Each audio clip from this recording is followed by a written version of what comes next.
Barauni refinery में युवकों की संख्या माने नए कर्मचारियों की संख्या में काफ़ी इजाफा हुआ है, क्योंकि पिछले 9 वर्ष से बरौनी तेल शोधक मजदूर यूनियन यानी कि 2015 से 24 तक वो भी मान्यता प्राप्त यूनियन के तौर पर काम कर रहे हैं। इसमें क्या हुआ है कि कर्मचारी के संदर्भ में जितनी भी समझौते हुई, उन समझौतों के ऊपर बीटीएमयू खरा नहीं उतरा। चुनाव का सबसे बड़ा मुद्दा है कि कर्मचारियों का जो वेतन समझौता होता है वह उससे उम्मीद करते हैं, उनका एक्सपेक्टेशन होता है कि वेतन समझौता बेहतर हो। बीटीएमयू ने चुनाव से पूर्व कहा था कि मैं 48,000 रुपये का आपका बेस पे कराऊंगा, लेकिन उन्होंने 25,000 रुपया पर समझौता कर लिया, जो इंडक्शन लेवल क्वालिफिकेशन के आधार पर आता है ग्रेड 4 का। जिससे कर्मचारी लगभग 129 कर्मचारी आज जो 696 का जो आंकड़ा है मतदाता सूची का, वो उससे प्रभावित हुए हैं, उनका कैरियर प्रभावित हुआ है। 696 मतदाता का इन्होंने स्पेशल अलाउंसेज जो कहा था कि 33% करवाएंगे, वो 10% से घट के 8 पर चलाया। इससे लेकर के लोगों में काफ़ी रोष है मतदाताओं में। फिर इन्होंने शिफ्ट अलाउंसेज को फ्रीज कर दिया। प्रमोशन पॉलिसी में जब ये गए तो ग्रेड 1, 2, 3 का जो पोस्ट है बरौनी रिफाइनरी में, इन्होंने एक काला समझौता करके उसको स्टैंड अबॉलिश कर दिया, यानी कि भविष्य में उस पर कोई भर्तियां नहीं होगी। तो इस तरह से कई ऐसे समझौते हुए जो कि कर्मचारी विरोधी समझौते हुए।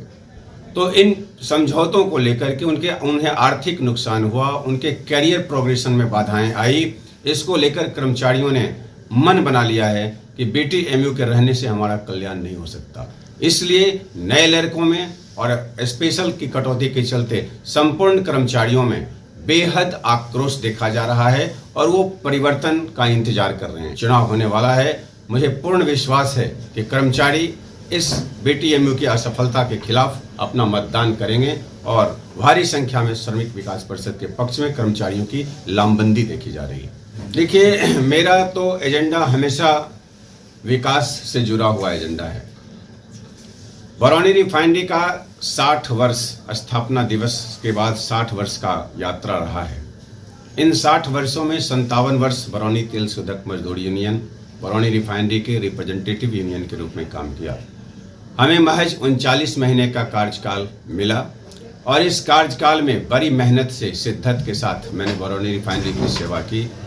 और आपको हम बता दें कि इस 39 महीने में ही वो कालखंड भी आया जब बरौनी रिफाइनरी 2015 में अपने स्वर्ण जयंती समारोह मना रहा था और उसी घड़ी में भारत सरकार के केंद्रीय पेट्रोलियम मंत्री आदरणीय धर्मेंद्र प्रधान जी आए और बड़े तरीके से हमने उनके साथ लॉबिंग की और बरौनी रिफाइनरी का क्षमता विस्तारीकरण, जिसे हमने 6 मिलियन मैट्रिक टन से लेकर के 9 किया। आज उस वक्त वामपंथ के साथियों ने प्रेस कॉन्फ्रेंस करके यह बोला था कि धर्मेंद्र प्रधान आए हैं, 36 लाख रुपया वो हेलीकॉप्टर पर देश का बर्बाद किए। यह जुमला है, आज आपके सामने है, साक्ष्य है, मूर्त स्वरूप ले रहा है। बरौनी रिफाइनरी के अंदर लगभग 20,000 करोड़ रुपए की परियोजनाएं चल रही है और इसका जो विस्तारीकरण की परियोजनाएं हैं धरातल पर मूर्त स्वरूप ले रहा है। आपने यह भी सुना होगा, कृष्णा शाही आएगी पेट्रोकेमिकल लाएगी। आज बेगूसराय की पावन धरती पर पहली बार पेट्रोकेमिकल्स प्रोजेक्ट बन रही है और इसका कमिश्निंग होना है। अब आप ये समझ सकते हैं, यदि रिफाइनरी का विस्तारीकरण नहीं होगा, ये डंप यार्ड बन जाता तो कर्मचारियों की भी छटनी हो जाती। रिफाइनरी ही नहीं बचेगा तो आप क्या वेतन समझौता करेंगे, क्या प्रमोशन की बात करेंगे, क्या बोनस की बात करेंगे, क्या आप स्पेशल अलाउंसेज की बात करेंगे। तो रिफाइनरी आज जीवंत हुआ। मैं आपको यह भी बता देना चाहता हूं कि रिफाइनरी आज नेचुरल गैस से, जो श्रमिक विकास परिषद ने संघर्ष करके लाया, नेचुरल गैस से कनेक्ट हुआ है। नेचुरल गैस से कनेक्ट होने से Barauni refinery land lock refinery है, यह कोस्टल एरिया में नहीं है। यह लैंड लॉक रिफाइनरी होने के बाद यदि इसका ईंधन की आपूर्ति नेचुरल गैस से होगी, इसके फर्नेस में बर्नर जो है यदि नेचुरल गैस से जलेंगे तो रिफाइनरी की लाभदायकता में काफी वृद्धि होगी, जो बरौनी रिफाइनरी के लाभदायकता के लिए मील का पत्थर साबित होगा। तो हमने उन चीजों के ऊपर ध्यान दिया जिससे कि कर्मचारियों का भविष्य सुरक्षित रहे, उनका रोजी रोटी चलता रहे, उनकी बहाली भी सुनिश्चित हो रिफाइनरी जिंदा रहेगा तो रिक्रूटमेंट भी यहाँ पर होगा। मैंने खास करके एक चीज और आपके संज्ञान में लाना चाहता हूं जिसे आप लोगों को हाईलाइट करना चाहिए। बेगूसराय बिहार की औद्योगिक राजधानी है। यहाँ पर 3 केंद्रीय प्रतिष्ठान हैं और होने के बावजूद भी यहाँ पर ESI हॉस्पिटल नहीं था। श्रमिक विकास परिषद ने अथक प्रयास के बाद पहले श्रम एवं रोजगार मंत्रालय से स्वीकृति करवाई। उसके बाद जमीन की जब समस्या आई तो जमीन के लिए भी हमने भारत सरकार के मंत्री और बेगूसराय के स्थानीय सांसद गिरिराज बाबू से आग्रह करके HURL में 5.5 एकड़ जमीन की स्वीकृति प्रदान करवाई है और वहां पर ESI हॉस्पिटल मूर्त स्वरूप लेगा, जिससे असंगठित क्षेत्र के लाखों मजदूर और उसके परिवार के आश्रितों को वहां पर इलाज की सुविधा मिलेगी, मुफ्त सुविधा मिलेगी और वह परिवार निश्चित रूप से इस प्रयास के लिए आभार व्यक्त कर रहे हैं इस सरकार को। तो मैं आपको ये कहना चाहता हूं कि जितना भी कर्मचारी से संबंधित जो भी मांगे होती है, श्रमिक विकास परिषद उन मांगों के ऊपर आगे बढ़कर काम करती है। हमारा मुद्दा विकास का है, हमारा मुद्दा है युवा जोश, युवा नेतृत्व का। आज बरौनी रिफाइनरी युवा रिफाइनरी है, क्योंकि यहाँ जो बहाली हुई है तो काफी नए लड़के आ गए हैं। उन लड़कों को यूनियन के अंदर हमें अहम जिम्मेदारी देनी है, क्योंकि वो ठगा महसूस कर रहे हैं।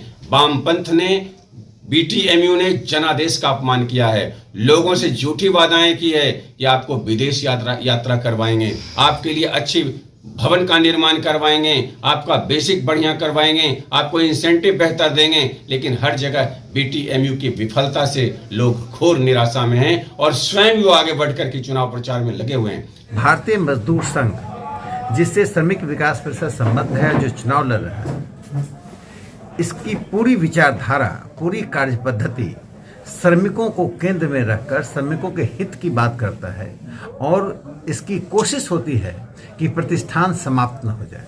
जहाँ जहाँ वामपंथी संगठन रहे उन प्रतिष्ठानों की समाप्ति हो गई है। अंततः वहाँ उसके कर्मचारियों को, उसके श्रमिकों को VRS लेकर जाना पड़ा है। तो बरौनी रिफाइनरी का इंटरेस्ट में है, यहाँ की एम्प्लॉयज़ के इंटरेस्ट में है कि 57 साल से यहाँ की यूनियन पर कब्जा करने वाले संगठन को अब पूरी तरह से समाप्त करे और भारतीय मजदूर संघ से संबद्ध श्रमिक विकास परिषद को चुने। देखिए, मजदूरों को ये अनुभूति हो गई है कि ये प्रबंधन से अलग नहीं है। बाहर नारा कुछ देते हैं, अंदर कुछ और करते हैं। आप इससे 10 साल का इतिहास उठाकर देख लीजिए।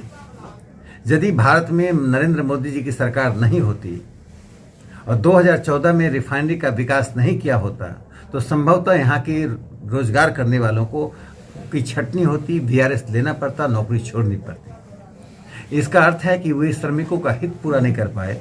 वे जिस विचारधारा से जुड़े रहे, उनकी सरकारें थी, उन्होंने बरौनी रिफाइनरी को आगे बढ़ाने, उसे समृद्ध करने की कोशिश नहीं की। आज श्रमिक विकास परिषद का 2 मुख्य उद्देश्य है, यहाँ के कर्मचारियों के हक को दिलाना, दूसरा रिफाइनरी का दिन दुगनी रात चौगुनी विकास होना है। जिस अनुपात में रिफाइनरी का विकास होगा उसी अनुपात में यहाँ की एम्प्लॉयज़ की संख्या बढ़ेगी, श्रमिकों की संख्या बढ़ेगी और उनके हितों का संवर्धन होगा। और मुझे लगता है जब बंगाल में कम्युनिस्टों का अंत हो गया तो बरौनी में कम्युनिस्टों के रहने का कोई तर्क नहीं है।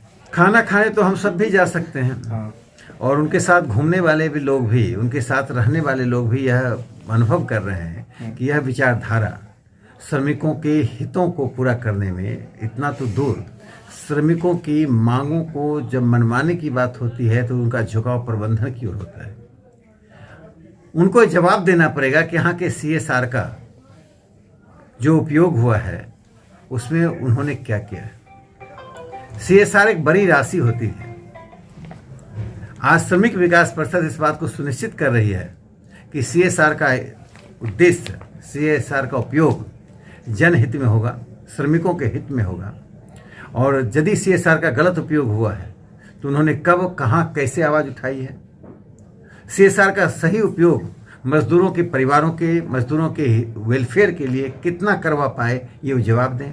तो मुझे लगता है कि उनके पास कोई जवाब नहीं है, क्योंकि उसमें व्यक्तिगत हित को साधा गया है।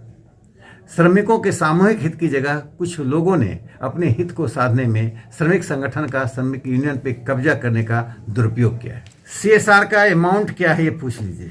उन्हें 50 करोड़ का संख्या बताया। 50 करोड़ का CSR 1 साल का है, मैं तो 3 साल का हिसाब मांग रहा हूँ। 150 करोड़ की राशि कितनी बड़ी राशि होती है? 15,000 रुपये में हम अपना घर चला लेते हैं। 1.5 लाख रुपये एनुअल में हमारा पूरा परिवार चलता है।